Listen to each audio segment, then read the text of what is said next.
Recording in progress.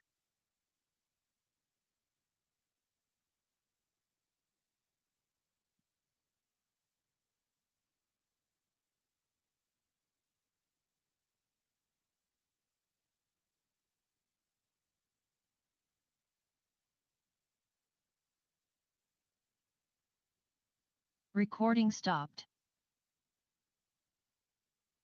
Recording in progress. All right, great. Good evening, everyone. This is a special study session agenda for the Pacific Grove City Council today, November 5th, 2025 at 4 p.m. We're here in Council Chambers of Pacific Grove, California, 300 Forest Avenue, and I'm calling the meeting to order. All council members are present today, and we're going to do a study session on the 5-year CIP and identified infrastructure needs. Oh, and can I get an approval for this special agenda? Move to approve. Thank you. Second. All right, motion by Emilio, second by Rao. And any opposed or take a voice vote? All in favor, say aye. Aye. Aye. Any opposed? Seeing none, passes unanimously, and we'll go ahead and turn it over to Mr. Go for item 1A. Mr. Mayor, if I could just really quickly just kind of set the stage for what we're doing here today. First of all, in our work plan this year, one of the items that we're identified is to create a 5-year CIP. So what we're going to show you tonight is kind of the framework for that and how far we've gotten and how much more we need to build into the future. This is a study session, so at the end of tonight, there's going to be no actions that are going to be asked of anybody. So tonight's agenda is just to provide the information, to educate, answer questions, let the community get involved and start the conversation. So no expectation of any decisions or anything tonight. So with that, I'll turn it over to our crack team who's been working hard on this. And we will be providing the public an opportunity to comment as well as soon as the presentation is completed. Thank you, Mayor Smith and members of the City Council. Joyce and I are excited to be here today to present this 5-year CIP. Ms. Hallaby today is going to be giving the presentation. We've all seen her excellent presentations that she's given in the past. So let's just give it to the all-star and let her do it. And then we'll be here for questions, comments after the presentation. I think the presentation tonight's going to cover quite a bit of information that you know, information that you're going to gather tonight. With that, it will probably drum up some questions. We're going to do our best to answer those questions. If we're not able to answer any of the questions that come out of this evening, we will get you responses and then send it to the group. But I'm pretty confident that we're going to be able to have a very good dialogue on this subject tonight and be able to answer any questions that you have. At this point, then I'll hand it over to Deputy City Manager Hallaby. Thank you. Thank you. It's quite the introduction. I'm going to go ahead and jump right in. So the purpose of today's study session is really twofold. The first element is to provide an update on the development of the city's 5-year plan, which, as Matt mentioned, is an element of the City Council's community goals and work plan for the current period. The second facet is to highlight 2 key infrastructure areas, which are pavement and facilities, where we have really strong and robust data, and we have some insights that we can share in terms of long-term need. So why does a 5-year CIP matter? A 5-year CIP is actually a really vital tool for any municipality because it helps plan for the future and helps cities invest in the infrastructure that supports the day-to-day life in our community for our community members. It ensures that we have major infrastructure needs identified and can plan for them and address them before they become costly emergencies, right? So the more we defer maintenance, the more challenging it becomes to address. It allows the city to prioritize projects, coordinate work across systems. So it allows us to do underground sewer infrastructure before we pave a roadway, align funding with timelines and goals, leverage opportunities like grants where possible, and maximize the funding that we do have when it's available. So the goal really is to build a data-driven roadmap that will identify long-term needs and really support a much more proactive asset management strategy in the long term. So building the 5-year CIP is quite an endeavor, as you can imagine, because to accurately assess our infrastructure priorities, we first have to evaluate and document all the asset data that we do have. So historically, the city has really only had strong data on the sewer collection system. So in 2014, the city did a sewer collection system master plan, and that gave us a really robust 10-year outlook on what we needed to do for our sewer collection system. And we've used that as a guidebook for the last 10 years. Happy to report that we're currently implementing the last 3 projects of that plan. So right now, that's really useful data. Looking forward as it relates to sewer, we don't necessarily have that data anymore. We need to do a new study for looking forward. So since 2019, we've actually made a really concerted effort to expand data collection efforts to include two of our major categories, which are pavement and facilities. And you guys have heard that over the last few years as we've brought items forward to council. And that really signifies significant strides to a much more proactive CIP and to a more robust 5-year CIP. So this table is included as attachment 1. I won't linger here for too long, but this summarizes the city's 5-year infrastructure categories and the subcategories and the current level of available data that we do have. So some takeaways here are that we have some systems where we have very complete and reliable data to look at our long-term needs and understand them. The great example here, pavement and facilities. We have other areas that have partial data. So the example I just mentioned was our sewer collection system. We have really great data that takes us through next year. And then we don't have as strong data and we need to look at another study. We have some categories of infrastructure where we know a study cost, but we haven't done the data collection portion. So we need to allocate funding and move forward with actually assessing and obtaining that data. And then we have a few systems where we lack any sort of baseline information and we don't know what a study cost is. An example of that would be our sidewalk infrastructure. So the takeaway is really that we've made significant progress in obtaining data as it relates to our infrastructure and understanding needs, but we still have work to close some of those gaps. But what we do know today provides us with some pretty insightful feedback to understand 5-year and 10-year needs for some of our facilities and infrastructure.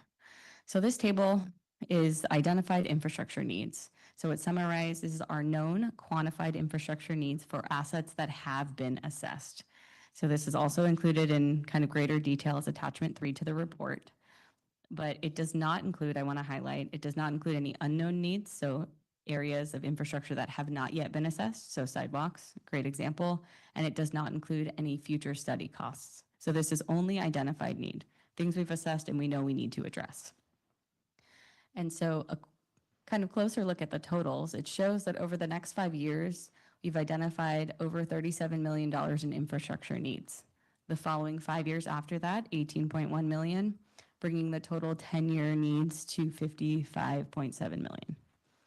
So what this tells us is it's really just a snapshot of needs, but it also highlights, you can see by the TBDs throughout this chart, that additional data is needed, especially for some of our major sewer major infrastructure systems like our sewer system to complete the full picture here. So this next slide takes it a step further. So the last slide we looked at what we know identified needs are. This next slide shows funding gaps. So it takes that infrastructure need and compares it with available funding and then highlights where that funding falls short. So there's a much more detailed version of this. This is just a summary snapshot included in the attachments. And the totals column here in yellow at the bottom shows the unfunded need in millions. So again, that's the gap between the identified needs, so things that we know we need to do, and the secure and available funding that we know we have per category. And so the takeaways here is looking at the 5 and 10-year totals. We have $11.7 million in unfunded need over the next 5 years. 9.5 million in the following 5 years, and that brings our total over 10 years to 20.7 million. And again, that's unfunded need, things that we know we need to do, but we don't necessarily have a funding source to do it. So addressing the funding gaps is just kind of one part of the challenge. I want to quickly show that we also need to close some of those data gaps I mentioned to fully understand future needs holistically and comprehensively. This table here, which is included as attachment 2 to the report, shows some of the assessments that we know we need and costs, if we have them, cost estimates where available. And so you'll see there's at least $1.3 million in studies that are needed to close some of those data gaps that we have today and give us a much more robust 5-year CIP and really outlook into our infrastructure needs in the long term. So what's next as it relates to the 5-year CIP? The CIP development is ongoing. It's kind of a living document. As we get data, it evolves and improves.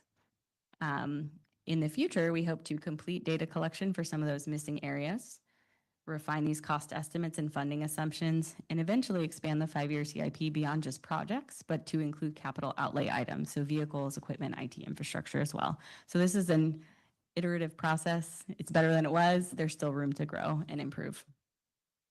So now we're going to move from kind of the big picture of the 5-year CIP to some of our key systems, which are pavement and facilities. So our pavement network at a glance, and again, we're going to focus on these two because we have really robust data and have some insights that we can share. Our pavement network is comprised of 65 centerline miles. Back in 2019, we partnered with TAMSI to do an assessment of all of this pavement and develop the pavement management program. Best practices, the pavements are reassessed every 5 years, and we've been up to date with that. Our last update was completed in 2023. The PMP is another vital tool that most municipalities have, and it helps prioritize maintenance and rehabilitation, maximize the limited available funding that there is for roadways, and again, better plan long-term investments. So before we can really talk about what's next and what's planned for next, we need a clearer picture of how our pavement is performing and what the conditions are today. So pavement condition is actually measured by a term that you've probably heard me say before in prior presentations, but pavement condition index rating, PCI. And what that is, the score from 0 to 100. 0 represents a failed road, 100 is like a brand new, sparkly, beautiful road. And there's a sliding scale here on this screen where you can show the different category groupings. Our current PCI is 55, and this is a network average, right? So some roads are better, some roads are worse, but the network average is 55, which is the fair category. The graph on the left-hand side shows the historical PCI trends from 2020 to date. So you'll see in 2020, our PCI was 52. In 2022, it increased to 60 and decreased down to 55 with its current state today.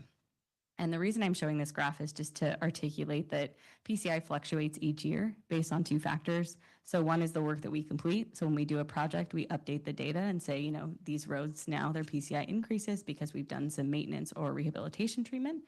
But then all of the roads that we defer and don't touch actually end up degrading in the system. So there's like this powerful mathematical equation that works in the back end to show how the roads would naturally degrade. So PMP is continuously modeling deterioration and improvement, and they're dynamic, data-driven, and ever-changing. I wanted to go a layer deeper to show you that while our PCI remains the same as 2019 when it was originally assessed at 55, the targeted investments have paid off. So we've been able to reduce the share of roads in poor or failed condition. So the graphs on the left-hand side show poor roads in orange and very poor roads or failed roads in red. And you'll see that that total combined went from 54 to 40% of our roads. And then we've also increased the number of roads that are in the good or very good category in the yellow and green on the left from 47 to 60.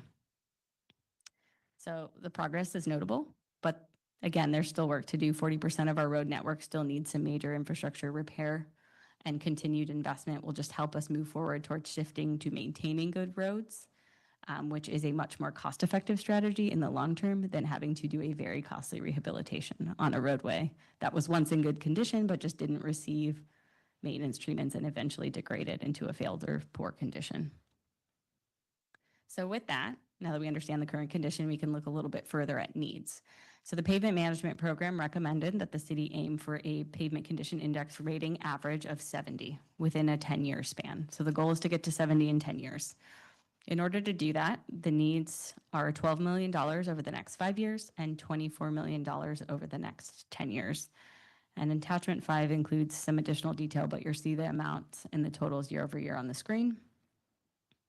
I do want to note a very important caveat that these figures do not include any sort of underground infrastructure, so sewer or stormwater improvements, which we typically do before we address a roadway, ADA or sidewalk improvements, which are often elements of a street project, right? Because we sometimes need to address ADA or pedestrian safety as an element, but these numbers just include the surface treatment of the pavement. Something we all know, the further we defer maintenance, the higher it costs later. And the strategy here is really to fix the worst roads first and then focus on prevention, right? Because prevention is a much less costly strategy. To understand the unmet need as it relates to pavement, we have to kind of understand what our funding sources are. And you guys are very familiar with these, as these are an element of our annual CIP, but we have 3 funding sources that we primarily rely on as it relates to pavement and road rehabilitation. And that's Measure X, which is a local sales tax, Senate Bill 1, which is a state gas revenue tax. And then I've included our general fund maintenance of effort allocation here as well, because in order to remain eligible for over $1 million in Measure X and Senate Bill 1 funding, we have to meet our annual maintenance of effort requirement. And the maintenance of effort requirement is a minimum level of general fund expenditures on streets and roads. The city historically has allocated $500,000 towards projects to meet that maintenance of effort requirement annually. And that's why you'll see in the next slide, I'm considering this contribution as funded because it really ensures that we continue to receive these other external funding sources. And it shows a commitment to consistency as it relates to meeting that maintenance of effort and putting some general fund money towards streets. So attachment 6 has this slide as well. But essentially, it shows the identified need at the top, our identified funding sources, and the estimated amounts that we're anticipating to receive. These are conservative estimates. The actuals will differ. And then the total at the bottom shows the unmet need. And what you'll see, the takeaways are that while Measure X and SB1 provide us a substantial amount of support as it relates to funding pavement projects, it's definitely not enough to achieve and sustain a PCI of 70, which is our target goal, or to fully address the existing backlog of pavement repairs. The PMP identifies $24 million of total need over 10 years. And when we look at our available funding and our estimates, we have $3.6 million of unfunded pavement projects over the next 5 years and $7 million unfunded over the next 10 years. So our pavement network is improving and we're putting investments towards it, but long-term sustainability does require additional investment. And this is just some examples of some roads currently that are not in the best condition. Pine Avenue, Forest Avenue, there's several, but just a visual. So now we're going to move to facilities. So quick kind of system overview as it relates to our facilities portfolio. We own and maintain over 18 facilities, everything from the building we're sitting in today to leased facilities like the golf course. All differ in age, purpose, but they all support core city services and functions. And with so many critical facilities providing everything from public safety and public congregations, places like our library, it's essential that we understand the long-term needs holistically and ensure that these facilities remain safe and accessible to people. So with that, in 2024, we started a facility conditions assessment process. We started with 5 facilities, City Hall, Police Department, Youth Center, Public Works, and the fire station. And that gave us some really robust and great information. We brought that to council. We had a conversation about kind of needs, but it was limited because we only had data on 5 facilities. The city owns several more.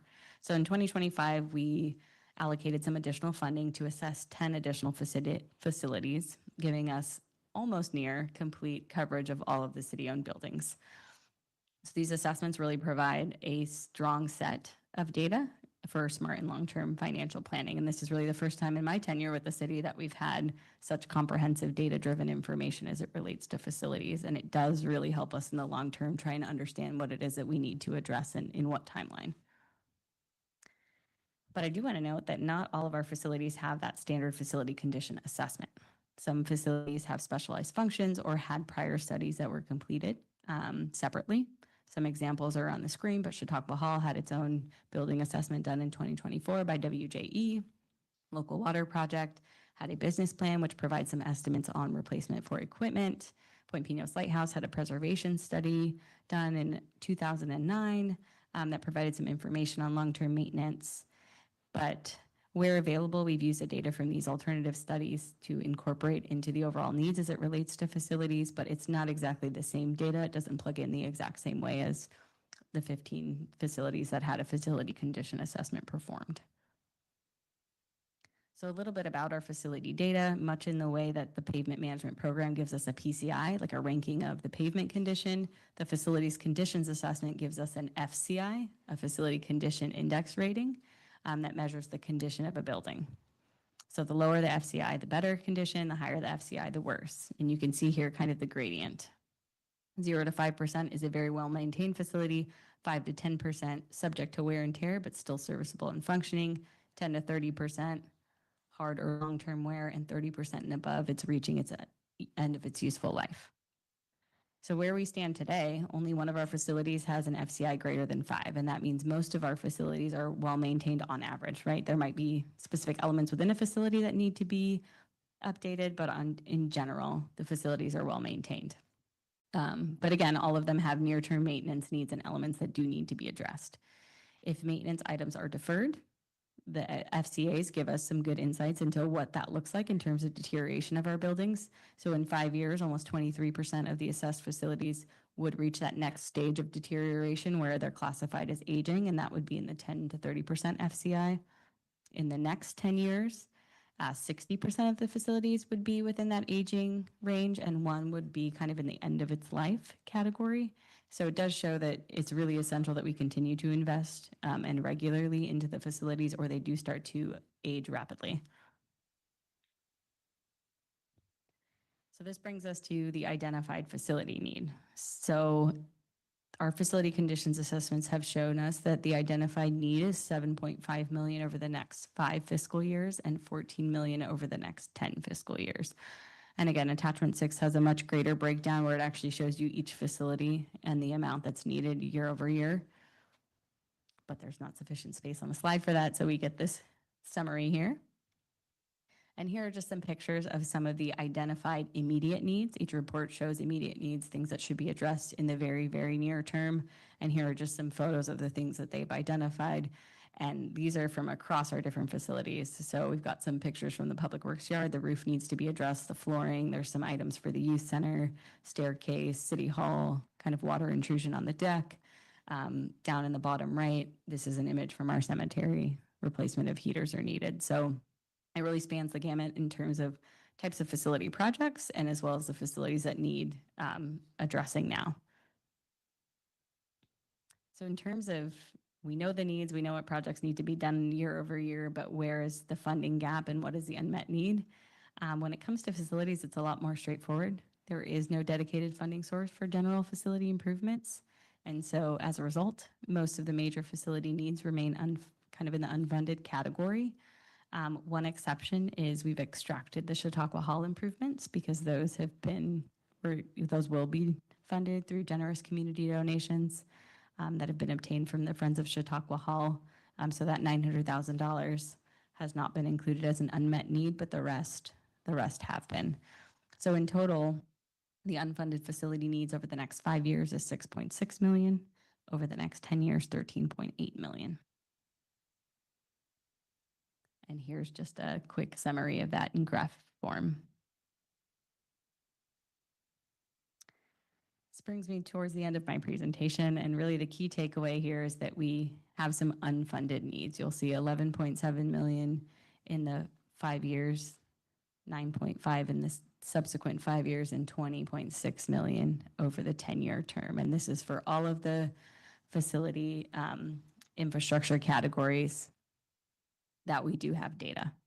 So the first step towards understanding and fully understanding our long-term infrastructure needs has happened, right? We've taken a look at the data. We know what data we have. We know what data we don't. This is really the first step in a longer process. The data gaps do remain, and those still need to be evaluated and addressed. So that's something we plan to work towards in the future.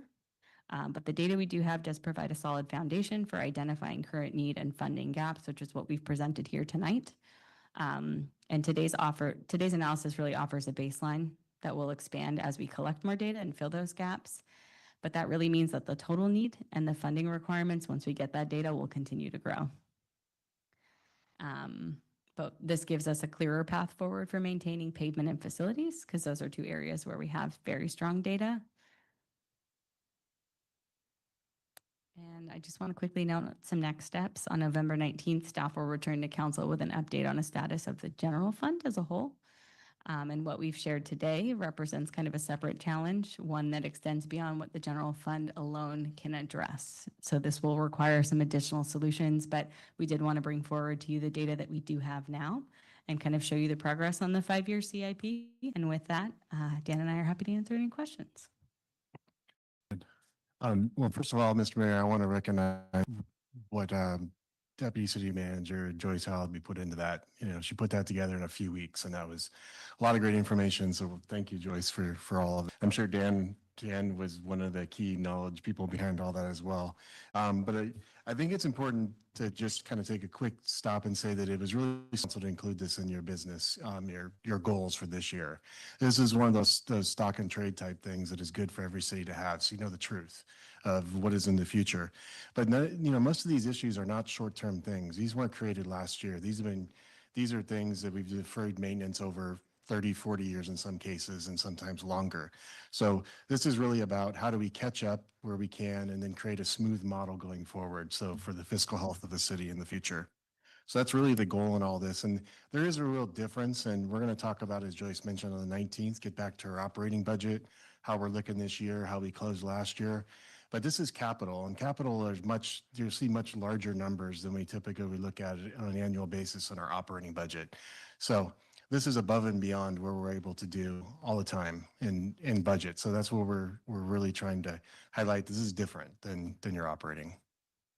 So that's it. Thanks. Thank you so much. That was a really great presentation. We really appreciate it.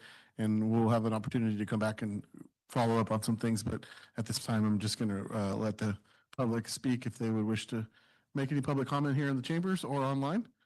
Please let us know now, and then we will continue the discussion. I see one person in chambers coming forward, so take that first. Go ahead, guys.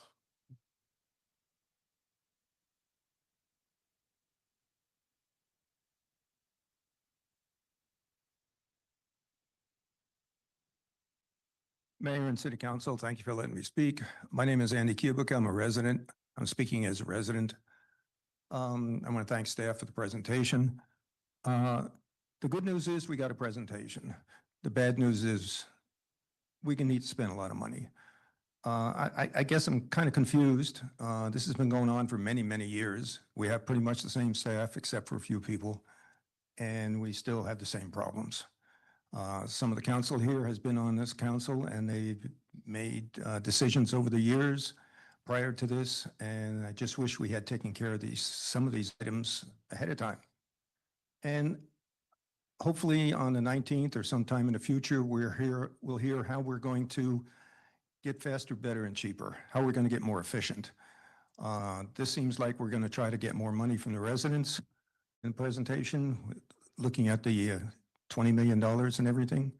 I mean, for the roads, for example, I've been asking that the roads be funded for the last 5 years, 6 years. And up to this point, other than the original presentation, I don't remember another presentation made to council or council asking the questions, can we spend more than $1.4, $1.6 million, even though we were told in the presentation that it should be $2.6 million originally. And staff never really gave the council the option to do that kind of information when the budget was approved. No questions were asked at that time also. So I think we all need to get more efficient. I just got my street slurry sealed, first time in 20 years that I had any work done on my street. And I had grass growing up in the street. So other people also, I'm glad that we're starting to do this. I just wish we had done it more. I looked at the budget just quickly before this. And one of the examples I'm saying that we should do things more efficiently and quicker is that we talked about the fire station repair. I believe in the budget, we said we're going to spend $100,000 for this in the budget, and that was approved in July. When it came to council, it's going to cost $150,000.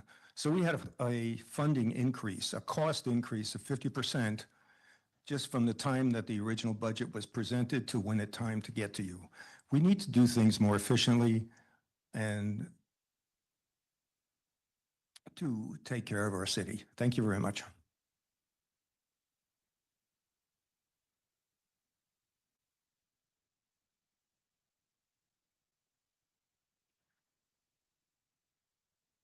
Hello, everyone. Vince Tuminello, longtime Pacific Grove resident, been attending meetings here for over 30 years, more at some administrations and less at others where I had more confidence. Okay, I like what Mr. Kubik just had to say. He addressed it from one point. I'm not going to repeat everything or anything, hopefully, that he said. But what I want to say is I'm a little stunned over all these 30 years of attended meetings. I don't remember anything like this being presented in this format of a meeting or by a council on their regular agenda. So it's a little bit of a surprise and not a very happy one. Being a homeowner, I know what goes into maintaining a home and the property around a home. You know, painting, plumbing, carpentry, checking for termites, so on and so forth. And as a homeowner over the years, I've had to plan priorities based upon my ability to pay. Over the past, I'm disappointed in that 30 years, I haven't heard anyone saying, listen, we got to put a lot more money aside because somewhere down the line, I'm going to need to paint my house. I'm going to need to fix some pipes. As a homeowner, that's what I would be saying.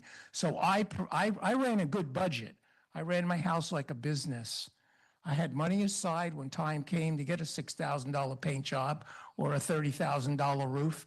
I was in a position to do that without having to look for extraneous funds from neighbors or, in your case, taxpayers. I'm a little concerned what's going to be involved here because I don't think you laid any money aside for this. Sure, you have some money in the general fund and probably some maintenance money, but you've always been very generous in spending money on operations, on trips, on salaries, on benefits.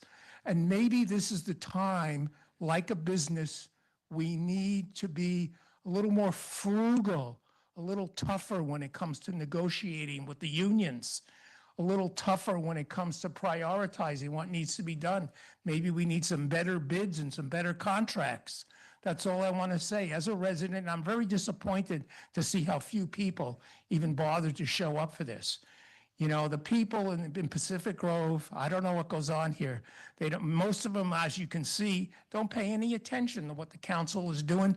Or in my situation, what I'm speaking about is what preparation this council, considering the members who have been here for more than a year, as well as former councils. You know, they were very generous in 2002 of increasing the benefits for the pensions. The time of retirement dropped from 55 to 50, from 60 to 55. They increased the stipends and so forth. You know, a lot of that, if it wasn't done that way, you'd be in a better position to finance. I don't know how you feel about how you're going to raise the money to get this all done, but it's going to be shocking to me. And please don't come to us for more taxes. Thank you. Thank you very much. Go to the online, please.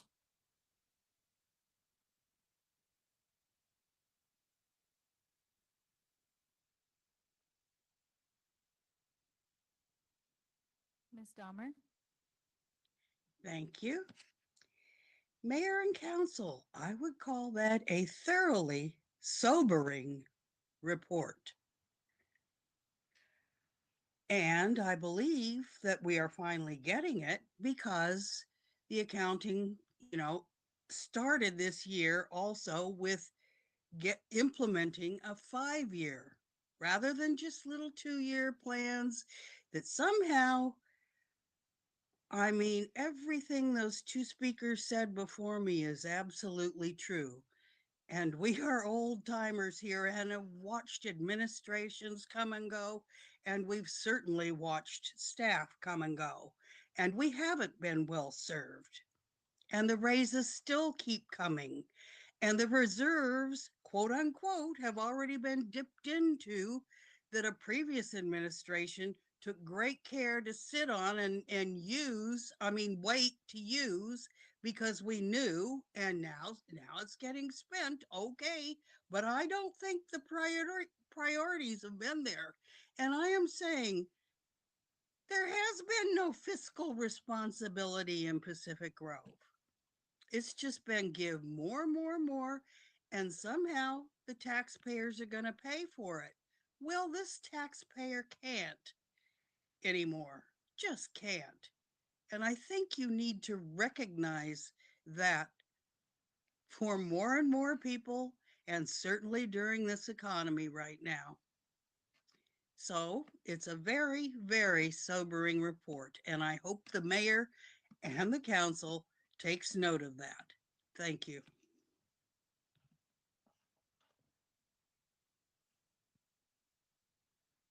We do not have any more online public comment.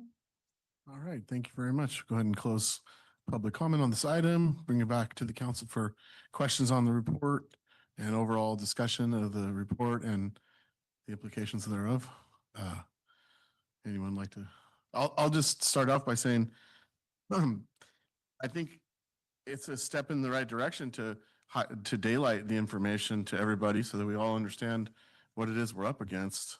And that I think that should probably be viewed positively, in my opinion. But, in previous years, there are areas that I saw on here that we didn't tackle. And I think one thing we did do was like the streets. We did increase our spending on the streets to get PCI up, and it is up from what it was, if I remember correctly. I don't have the exact figures, but we started this effort probably, I'd say 5 years ago, 6 years ago, something like that.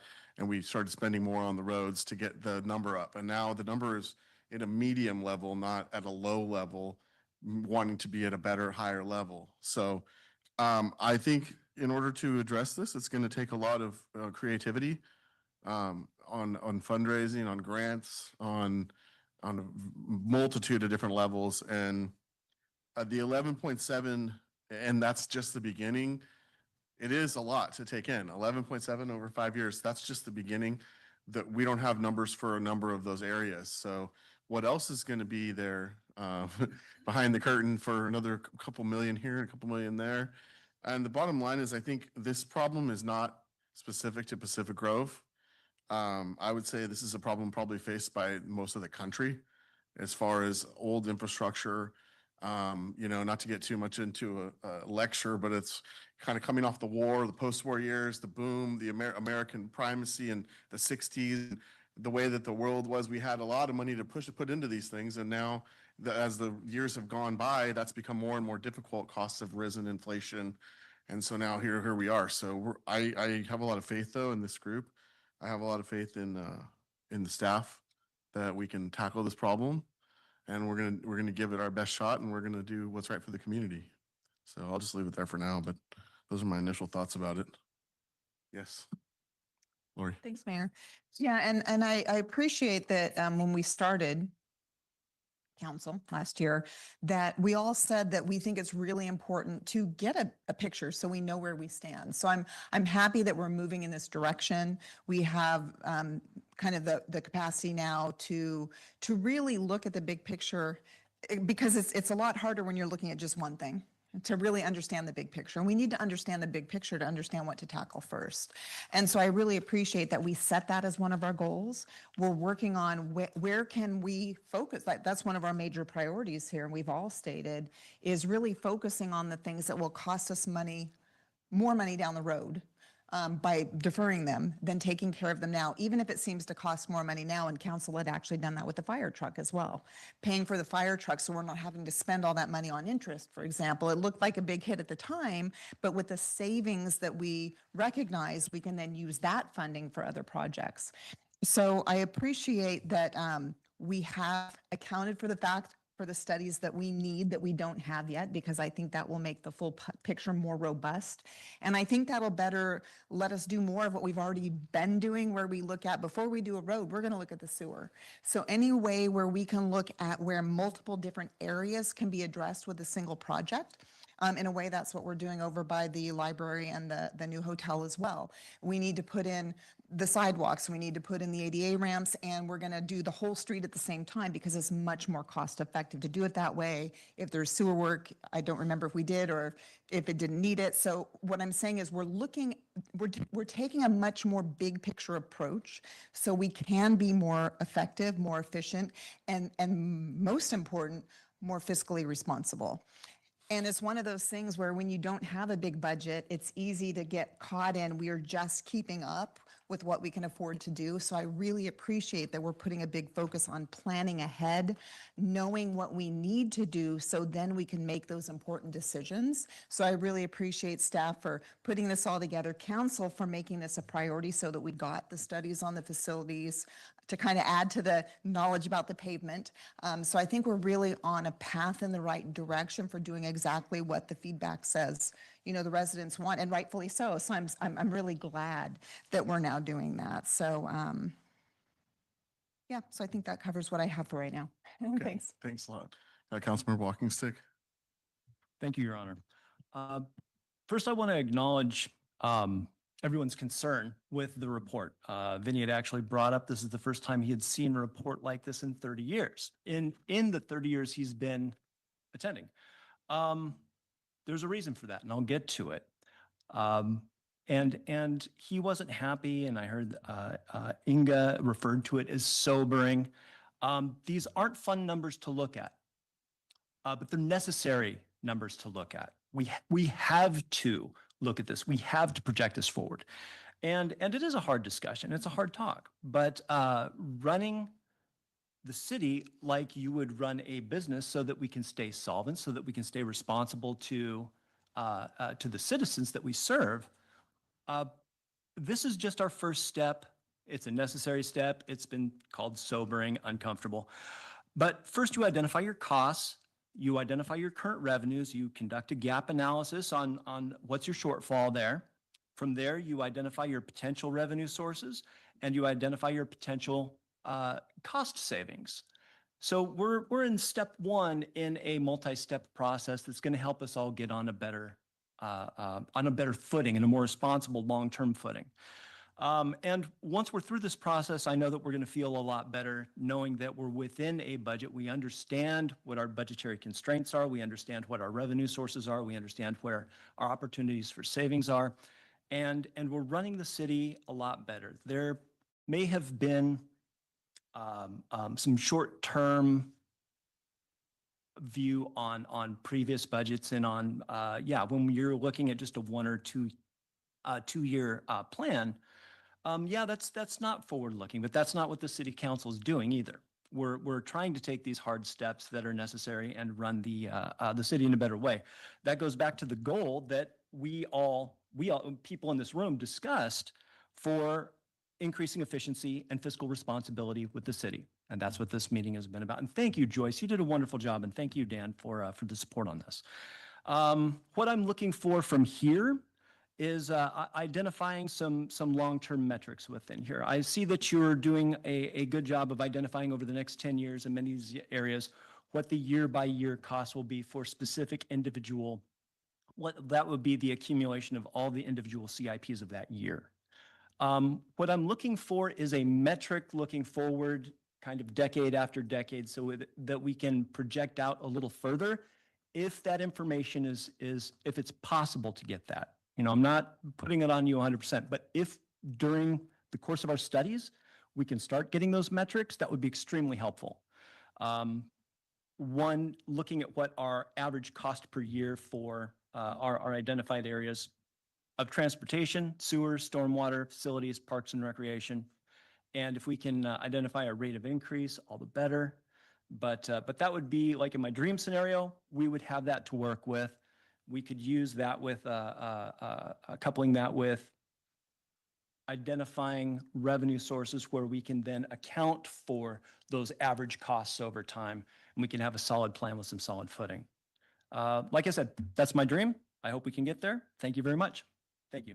Thank you, Mayor Pro Tem Emilio.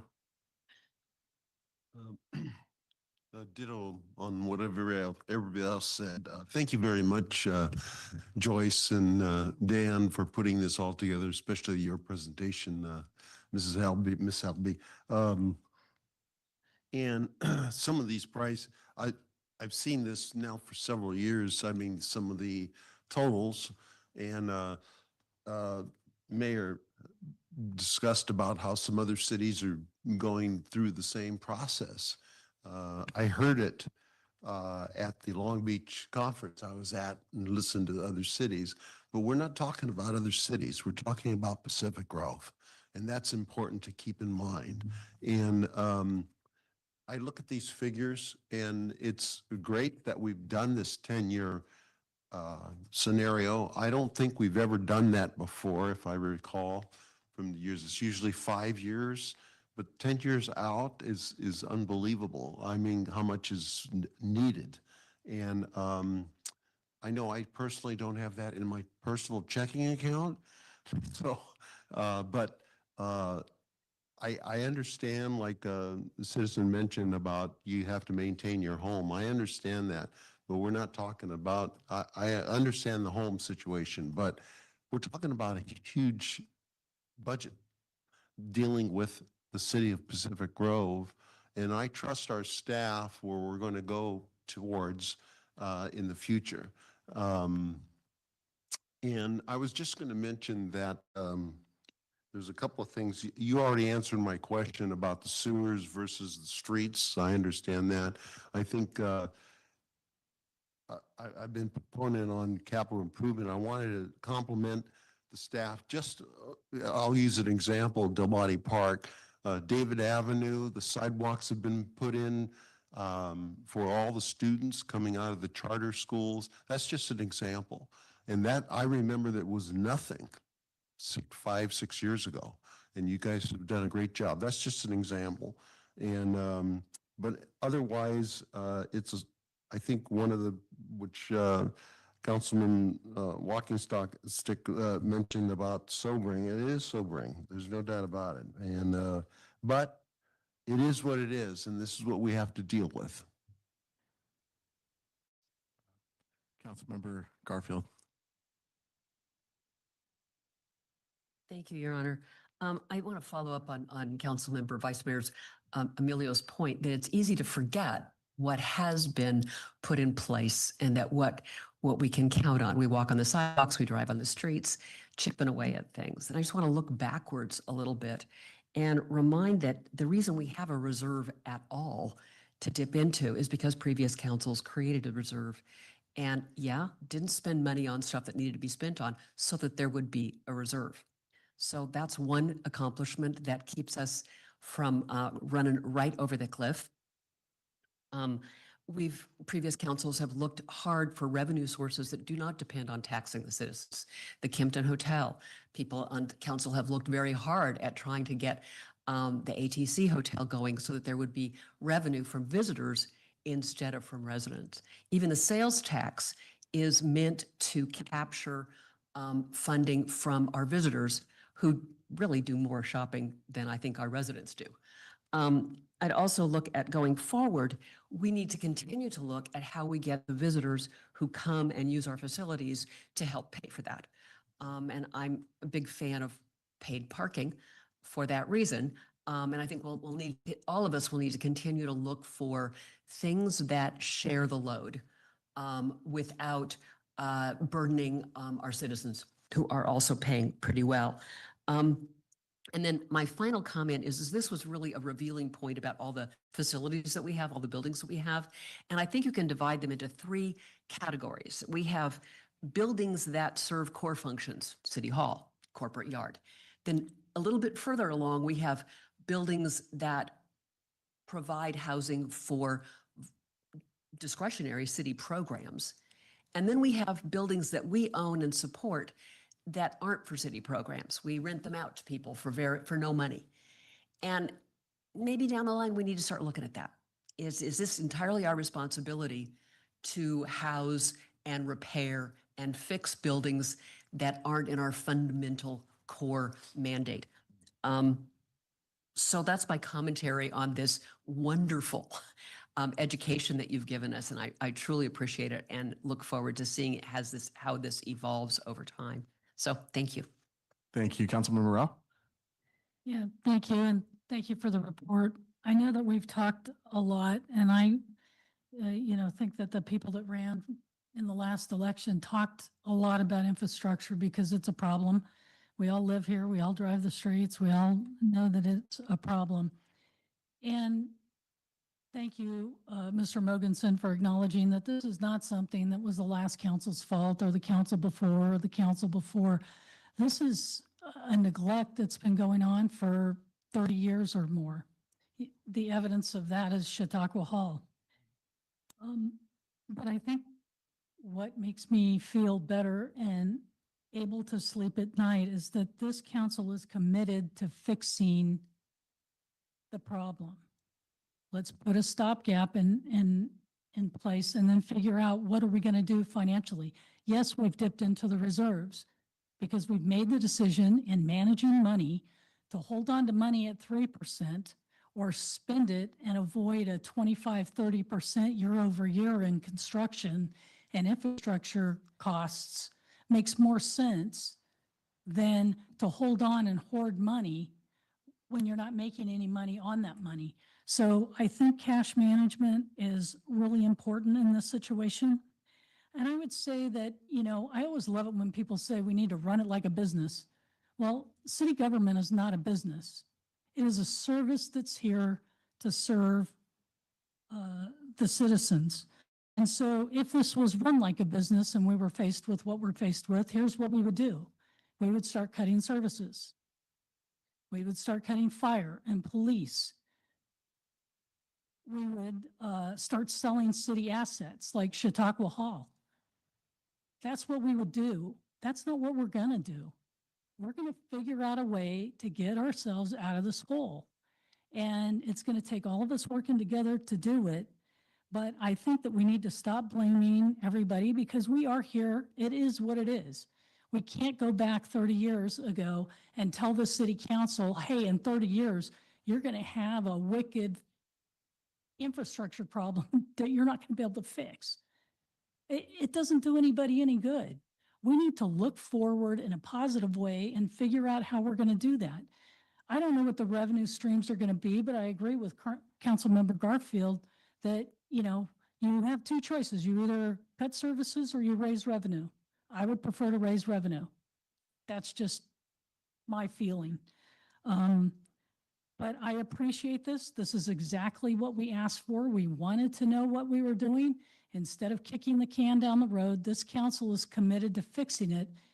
And I can say to the other 6 up here, I really appreciate that about all of you, that we're willing to put in the work to do what needs to be done to get the city back on track. And I'm super proud of it. And I know it's going to hurt. I know it's going to be unattractive, but, I think it's also what's needed.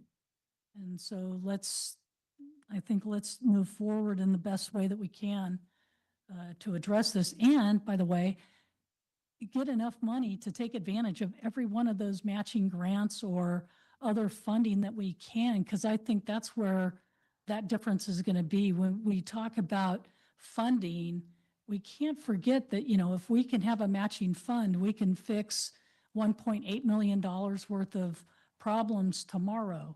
That's what's going to be critically important moving forward, is making sure that we take advantage of every single opportunity for funding that's out there. So again, thank you to the staff. I appreciate what you've gone through to do this. It's not easy, and but we'll get through it. Thank you. Councilmember Paduri. Thank you, Mayor. I would echo all the comments over here, and I'll summarize this, but I did have some questions too. I appreciate you putting everything together here. So I drive down Forest Avenue all the time. So I've driven it so much, for the past few weeks. If you were to put a number on it, what is the PCI on Forest Avenue?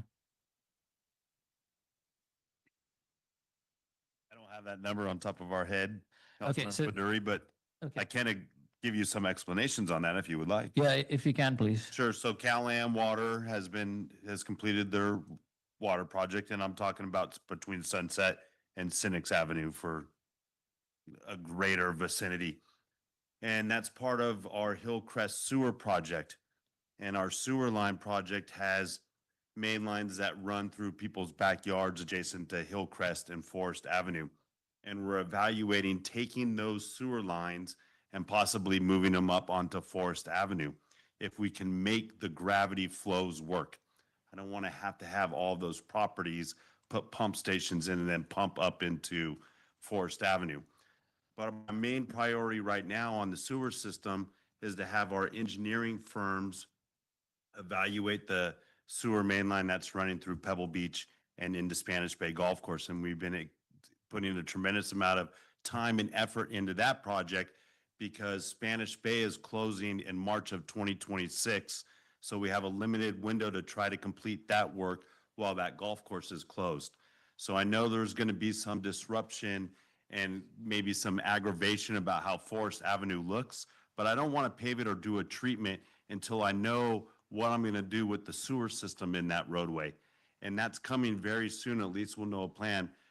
We're at 95% plan set for the Pebble Beach, and then we're going to start shifting back over to that project. We've been working with Cal Am Water to address, make sure we do a dig once type mentality. So hence why Forest Avenue is in the state it's in. We will address it. It's on our known list to pave. I just need to figure out what I'm doing with the sewer system first. Dig once. Okay, thank you. And I think it's not just the council. I think the community needs to hear this because it's not like suddenly Forest Avenue looks bad. Suddenly the PCI has gone down. It's because of instances that happen behind the scenes or under the ground that causes these things to happen. So just for my edification here, I think you mentioned as soon as something happens, you'll change the model. So is that the case with Forest Avenue too? So something happened here, you've changed the model. And so is this reflective of the Forest Avenue PCI too? So the model will degrade any of the roads that are deferred that don't receive maintenance automatically. Okay. And then where we do maintenance, we are in the database actively saying we applied this treatment on this date, and then it recalculates the PCI based on that. And those two factors together, it then recalculates the average network annually. Okay. Okay. I think I got that. The other thing too is just on going back to Forest Avenue is there are partners that we work with, like in this case, looks like Cal Am. Correct. Some cases PG&E, and they do digging. And so my question there is, I know they kind of repave to the extent that they can, but then is it like a city kind of like matter to really surface it properly? I mean, because I've seen work done on my street, for instance, and it's not exactly up to par as it was before. What happens there? Councilmember Paduri, so it depends on the level of scope. If they're going to come in and dig up a whole travel lane, then we're going to make them do some type of slurry seal, or we're going to evaluate the plan set to make sure that the treatment to reestablish the trench line is appropriate. So it's a case by case scenario. We're aware of your referencing of Seaview. We're aware of that and what PG&E's done. We knew we had our project on that roadway too, associated with David Avenue. So we're getting that underground infrastructure with all the utilities done on a roadway like that. And then that would be a high candidate for like a slurry seal in a year or two, or possibly a repave as we look at our pavement index and the list of roadways that it's spitting out, for lack of a better term, and telling us to do. We look at that and we say, oh, well, this road has had PG&E come in and do all the gas line upgrades and laterals. We've done the sewer line laterals. Cal Am's evaluated it and says their infrastructure is good. This is a great candidate to move forward with.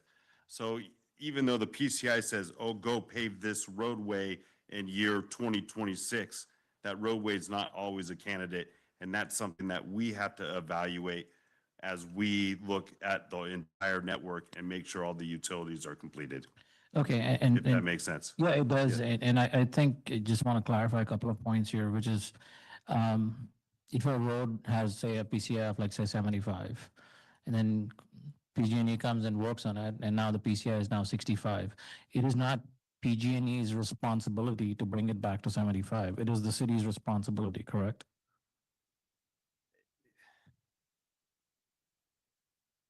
Yes and no. I think that would be a policy decision. I'm constantly being asked by these utility companies if there's moratoriums on the roads or what the policies are set forth. We really don't have those policies set forth that if like extensive amount of digging was to be done, then they have to maintain or bring it back up to that PCI. But with that being said also is, for example, PG&E's coming in and replacing gas lines that are from like the 30s and 40s. So I don't want to not let them do that work because I'm going to say, no, but now you have to come in and spend $300,000 to repave the entire roadway network because we want them to also upgrade their infrastructure. Right. I mean, that's part of our utility delivering that the city needs to manage through our encroachment permit process and the utility process also. Right. And what I'm getting at is really, at the end of the day, like the city is going to be technically on the hook for making sure all the roads are in proper form. So I just wanted that to just get clarified. The other thing I wanted to ask here is, obviously put in the tables here. So these are, so let's say you have $50 million in like 10 years that we need to spend. It's not the end of the road there, right? I mean, this is an ongoing process. I mean, you gotta like spend 50 million in 10 years after that too. So effectively, we got to think about how much money we need to allocate or pool or come up with every given year to maintain the status quo moving forward. So this is not by any means like only a 10-year effort. So this is a continuous effort. And then the question I had is, we did discuss as a separate item some projects like the pier repair project. So is the pier repair project part of this? Is it separate? Yes, the pier repair project is included under the Parks and Recreation category, and it has a $1.45 million price tag. It's deemed unfunded because we don't necessarily have any funding sources, but you know, as grants come around, we're still looking and trying to find funding sources, but with that requires a match. So until something is actually secured, it's reflected as unfunded. Okay, thank you. And then at least in my first read of this, it doesn't appear that we have accounted for future price increases, right? This is the price as it stands right now. 5 years from now, the price could potentially go up for, this is what we're seeing in construction generally. Is that fair to say that cost of pricing needs to be factored in as we move along?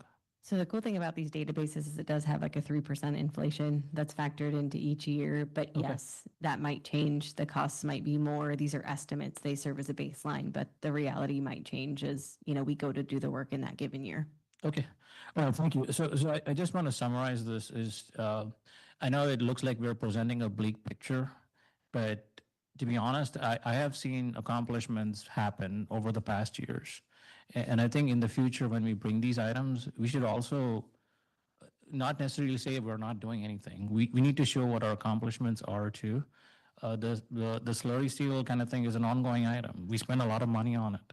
So we need to kind of like contrast or at least put something in there to say, yes, there is X amount of work to be done, but we've also done certain work and look what we've done so that we don't get this. I would say the general commentary should not be we've not done anything. So I just wanted to just have that as a suggestion. I like the paid parking suggestion. So it's like one of those things where I think we could together, along with the staff, if we can come up with certain unique ways to kind of bring up the revenue, see what kind of other revenue streams are there to kind of tackle these. And then my final comment is, I do think, I know like a lot of folks miss the point when we actually defer actual projects. And I think a key project here is the ATC project.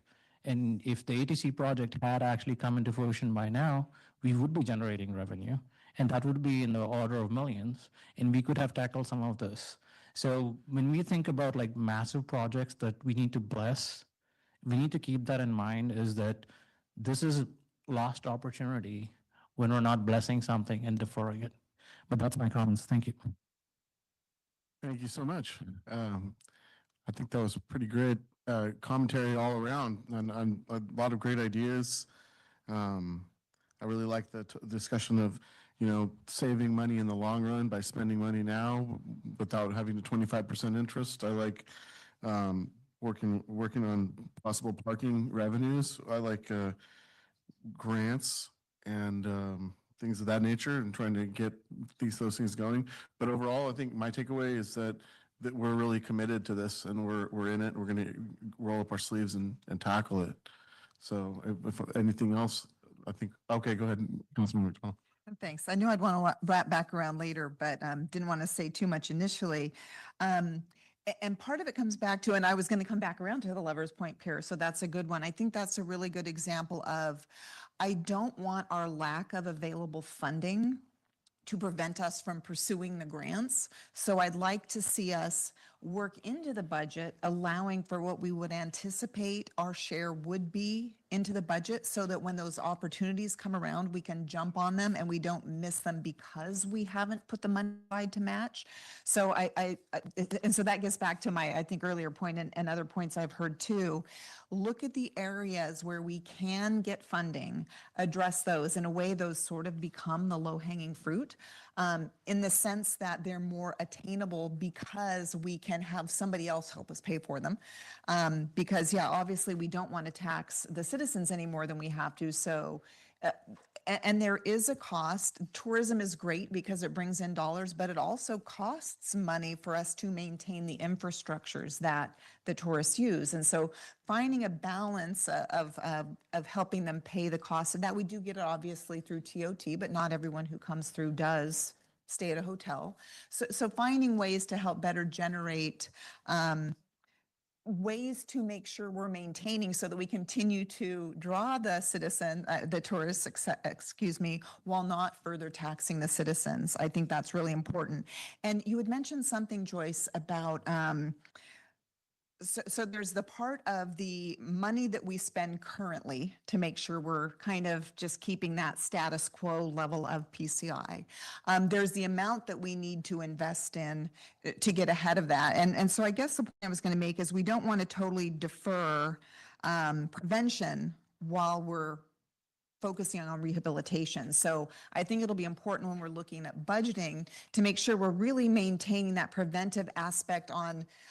So I guess what I'm saying is we're kind of doing the maintenance aspect to make sure streets don't degrade. We don't want to lose that while we're investing the ones that are in a worse shape. So we want to make sure we're not letting those degrade in the process, which of course will mean needing to put more money into. And the challenges we all know is finding out where that money will come from. But I feel like too, the more as a council body and as a staff body, and as a citizen body, if the citizens have ideas or know of ways that might be beneficial to find answers, the more we come with the mindset of finding these solutions, the more the solutions start to show up. So I really appreciate that everyone seems to be on the same page. It's almost like we've come to a point now where maybe things have fallen in alignment where we can move forward on this. And in the past, it very easily could have been there were other investments that had to be made that didn't give us this flexibility. So I think that we're in a good place to start taking on the process of getting our streets in good order, getting our facilities in good order. And now that we have this assessment and the big picture, we can do that in a responsible way. So we're really investing in the smartest places to invest so we get the most resources from our money. So, all right, thanks. Thank you. Thank you very much. I think that brings us to the close of the session. We really appreciate the information, and we won't forget all the good things that have been done, the streets, the sidewalks, and the storm water infrastructure that we have been doing this whole decade. So thank you very much. You should adjourn the meeting. Meeting adjourned.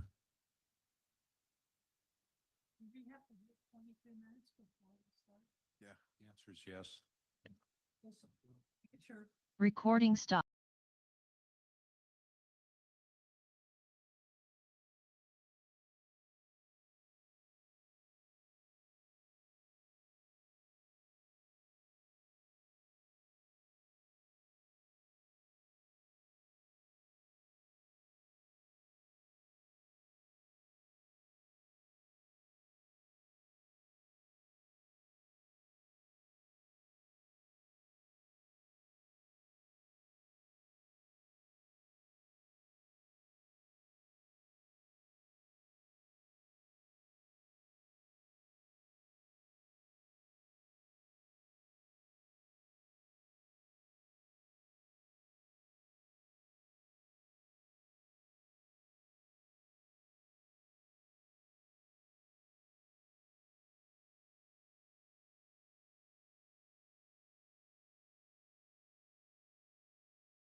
Recording in progress.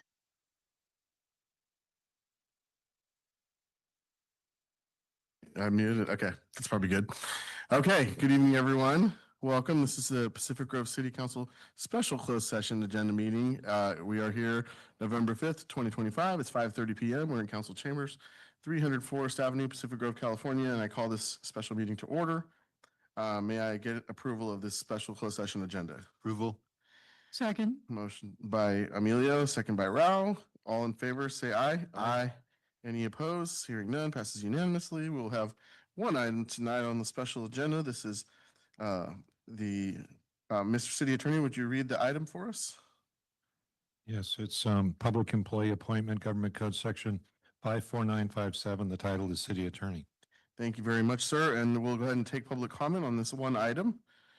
If there is any, I see one hand and go ahead and let her speak. Ms. Haynes? Good evening, Mayor Smith and council members. My name is Jane Haynes, and I'm speaking solely not as an attorney, but as a resident of Pacific Grove. I'm commenting regarding tonight's closed session noticed under Government Code Section 54957. The Brown Act allows closed sessions for matters involving the appointment or employment of a public employee, and subsection B4 of 54957 states that the term employee includes an independent contractor who functions as an officer or employee of the local agency. Because Pacific Grove has historically contracted with outside firms to provide city attorney services, I'm simply asking for public clarity on this point. City Manager Mogensen's recent letter stated that the council will report out on the closed session at the beginning of tonight's meeting. In connection with that report, and in the interest of public transparency, I respectfully request that whoever speaks out state on the record whether the new city attorney is being hired as a public employee or as an independent contractor functioning as a city officer. Thank you for informing me and other members of the public the answer to that question. Good evening. Thank you very much. That concludes our public comment online. Thank you very much. I'm going to close public comment, and I'm going to adjourn us to closed session, and we will return at 6 p.m. for the regularly scheduled meeting. Thank you very much.